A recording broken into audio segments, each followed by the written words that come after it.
up mga idol? I'm here again. I'm Kuya Ariel TV for today's videos. Mga lodi, ay kunting kalamlaman muna tayo kay Kuya Ariel TV. Alright! Mga idol, ating alamin, anong hayop nga ba ang pinakadelikado sa buong mundo? Alam nyo ba mga idol na hindi ahas, hindi shark, hindi leon at kung ano pa ang pinakadelikado hayop na naninirahan dito sa ating mundo? Alright, kung ano ito, kunting kalamlaman naman dyan, Kuya Ariel TV. Mga bata, are you ready? Let's go!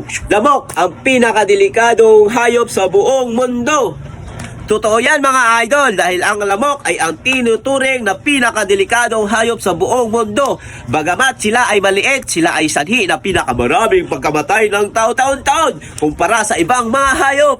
Sa ngayon mga lode ay ating tatalakayin ano ang kanilang mga sakit na dala. Ito ay ang pangunahing tagapagdala ng Victor o nakakamatay ng mga sakit. Una, dengue, isang malubhang sakit na dulot ng Aedes aegypti na lamok, karaniwan sa mga tropical na bansa tulad ng Pilipinas. Ang pangalawa mga idol ay ito ay ang tinatawag na malaria, isa sa pinamapanganib na sakit sa buong mundo na dulot ng kagat ng Anopheles na lamok.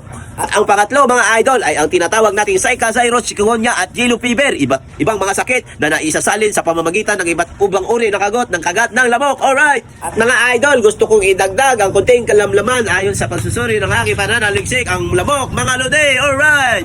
Mosquitoes are common flying insects that live in most parts of the world. Alright! Sa ang sulok man sa mundo ay talagang may lamok mga lode. Over 3,700 types of mosquitoes can be found worldwide.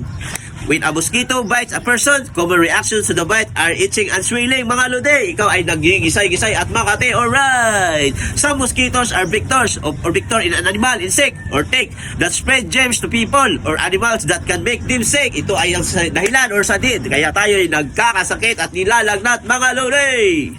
At facts about mosquitoes, mga lodi, almost everyone has been bitten by mosquito. Mosquitoes can spread pathogens germs through bites. A person who gets bitten a mosquito and gets sick has a mosquito-borne disease like West Nile virus, dengue, or malaria. Adult mosquitoes live indoors and outdoors, mga lodi. Mosquitoes can bite day and night. Araw at gabi ay nangangagat ang mga mosquito or lamok.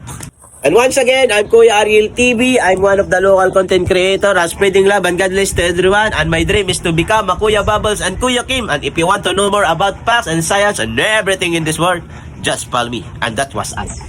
Discovered.